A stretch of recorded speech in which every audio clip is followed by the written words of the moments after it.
有想过去开启一场冒险吗？沿着天山山脉北路，寻找大西洋的最后一滴眼泪，顺着层林尽染的边境，探索一水一木究竟能构建出何种仙境。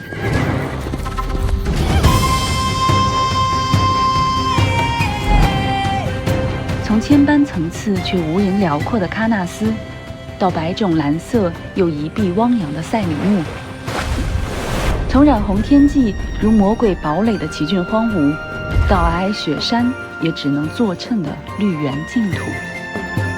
疆域的风吹着一叶知秋的意图，一滴水会为蔚蓝湖面，一粒沙铸就众岩重峦，一株草连成无垠绿原。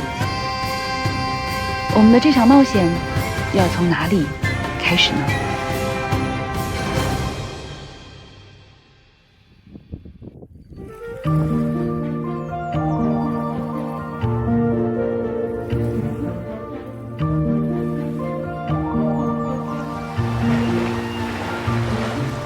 赛里木湖呢，被称为大西洋的最后一滴眼泪。大西洋的暖湿气流一路经过欧洲、中亚，行至新疆，遇到了天山山脉的阻隔，无法通行，最后化成一场大雨落下，形成了赛里木湖。所以来到这里，怎么能不来一场浪漫的环湖自驾呢？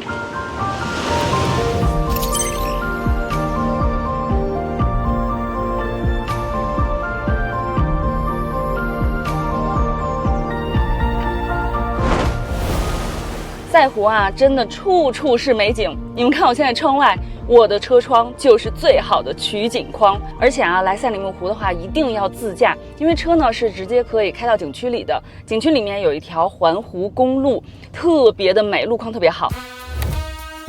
我们这次开的车呢是问界的 M7 纯电版。其实我还挺庆幸这次开纯电的车型来这里的，因为这里真的美得很纯净。你会感觉到不想留任何不好的东西在这片镜湖之上。然后我们其实今天早晨呀，天是有点阴的，所以看湖水呢它是有一点深，但是现在的话，湖水的颜色就变成了宝石蓝的颜色。那人们都说赛里木湖一共有40多种蓝，它会根据天气、我们的阳光还有湖水的深度等等不同的因素，然后去呈现出不同的感觉。我们今天开的这台问界 M7啊，颜色呢叫做海岛蓝。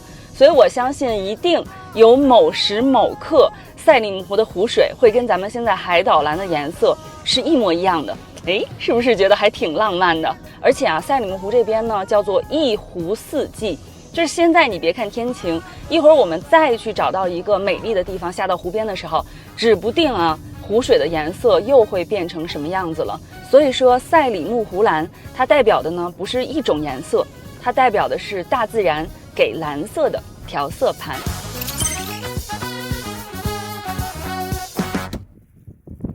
在赛湖自驾，随时停在这个红色的区域，就可以去享受湖边的风啦。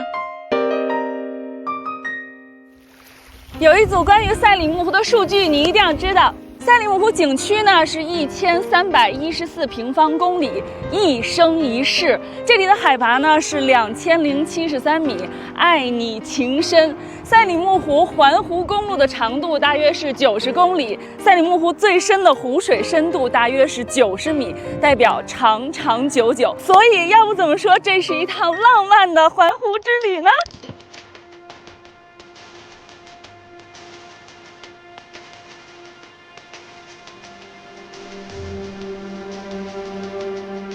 我们现在目之所及的远方就是天山山脉。那其实在很多神话中呢，湖总是被我们比喻成女性，因为它总是围绕着群山，给人那种感觉是平静又包容的。但是赛湖你很难用平静来形容它，因为当你坐在它面前的时候，它给你更多的感觉是辽阔而壮丽，而且有力量的。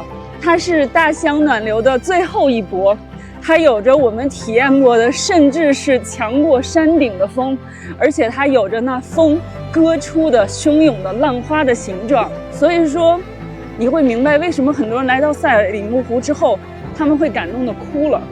我觉得是因为他们感受到了它带给你强大的力量。我们赋予了水太多温和的定义，但往往忽视了它坚韧、勇敢又难以被束缚的能力。赛湖着万千光影与传世之蓝，离不开每一滴水化成大雨落下后的冒险。他们平静谦和，御风而行，又利于刀刃，千般形态，只为自在。大背娘，我没白回。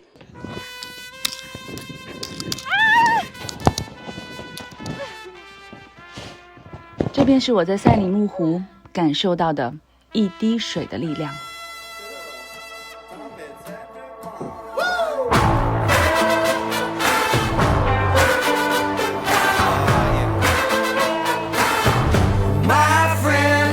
而这片广袤疆域之所以迷人，便在于离开赛湖的几百公里，我们便踏上了名为克拉玛依的土地。这里只有石油和一望无尽的荒漠戈壁，千百万年间，唯有风沙之力，于此打造出了魔鬼栖息地。而更为神奇的是，寸草不生的此地，再往前数百公里，却又进入了一片绿色天地。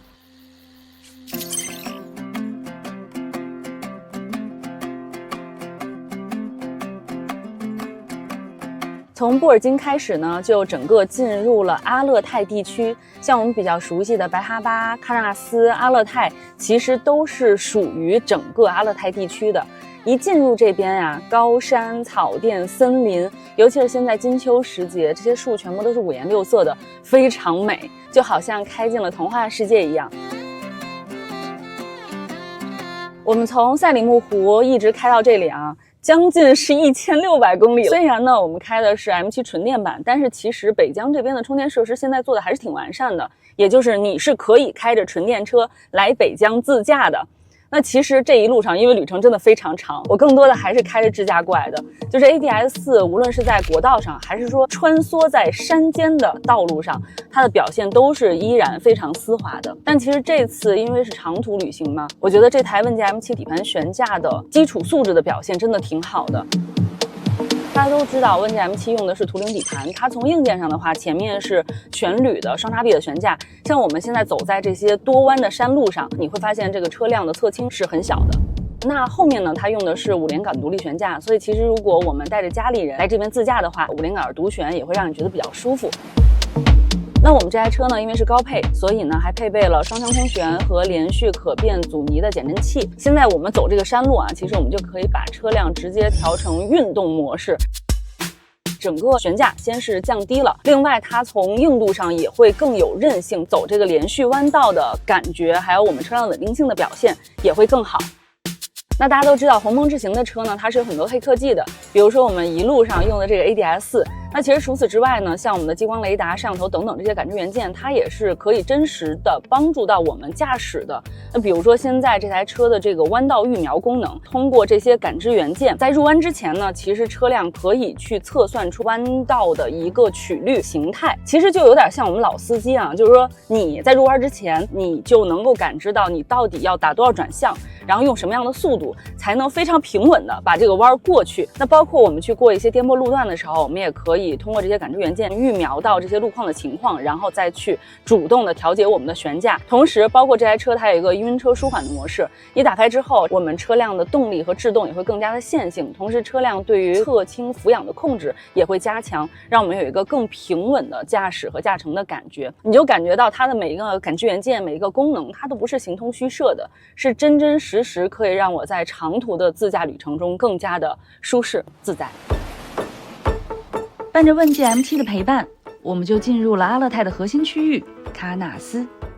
秋天的喀纳斯仿佛有千百种颜色，每一棵小草树木都用自己独特的姿态谱写出了专属秋天的浪漫诗歌。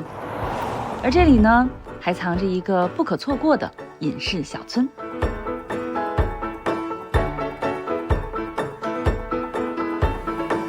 白哈巴呢分为老村和新村，听上去应该是老村更有传统的风貌，对吧？但我觉得啊，恰恰相反，老村呢其实现在有点像和睦，有一些商业化，反而是新村这里虽然说新建了很多的房屋，但是呢，它都是用最传统的方式，没有用一砖一瓦，就是用最原始的木头把这些木屋建造而成的。所以说呢，我觉得很好的保留了白哈巴遗世独立的感觉。尖顶的木屋呢，就坐落在雪山之下的这片草原之上，随便在村里走走，感受一下时光的流逝，我觉得是白哈巴最美的打开方式。那至于这片阿勒泰的草原，最美的打开方式一定是在夏牧场。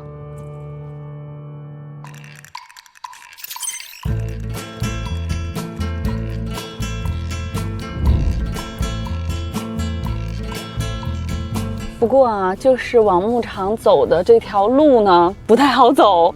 它是一条非铺装的这种木道，所以我们第一件事啊，必须把我们的底盘高度调到最高，这样的话保证了我们的一个通过性。哇，稍等一下哦，我前面这个坡，我们左手边这块有大石头，我们得让开，然后这边呢有一个侧沟，我们不要让轮胎在这个沟里，我们斜着这样侧插过去。有这个视图辅助方便多了，对吧 ？OK。现在我们继续往上走的话，还要穿过这片原始森林，但是这里面的路还有很多这种小的水坑。哎，你明显感觉到轮胎稍微有一点打滑了。然后，所以现在我们把路面辅助模式、湿滑模式打开。现在这个温姐 M7 它有很多模式，比如说湿滑呀，还有我们涉水，包括雪地，还有越野脱困，这个可以针对不同的场景，然后去切换到不同的模式。那在这个模式下呢，智能扭矩分配系统它也会根据我们轮胎抓地力的情况，去给车轮分配动力。同时，你能明显的感觉到啊，你每次车轮在滑那一下的时候，它车的这个车身稳定系统很快的就把我们车身稳定住了，车好像就在帮你一样。没想到啊，咱们问界 M7 今天也小小的越了一把野，但没有毛病，因为阿勒泰就是一个充满野性的地方。哇，看得到吗？我旁边那个雪山。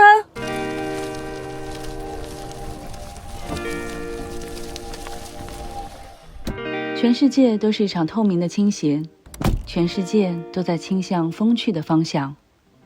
我的头发也往那边飘扬。我的心在原地挣扎，也充满了想要过去的渴望。当你触碰到这片草原的瞬间，便无法不想到我的阿勒泰中的这些描述。北疆之北是阿勒泰，它是狂野的梦，它是山间的风。在这儿能把喀纳斯的秋天尽收眼底。远处啊是冷峻巍峨的雪山，眼前呢是上流有太阳余温的草原，再往上还可以看到喀纳斯湖和双湖。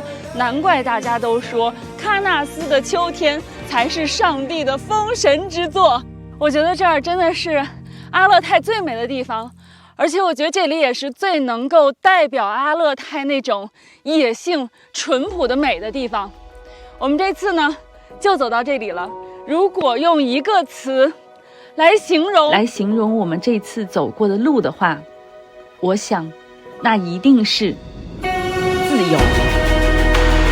我可以做一滴水，不汇入万顷汪洋；我可以做一粒沙，只是随风飘荡；我可以做一株小草，不去羡慕那雪山之巅的锋芒。但我也可以开启一场属于人生的冒险，去做那切开风的浪，去做那刻出年轮的沙，去做生生不息、浩瀚无垠的绿色波涛。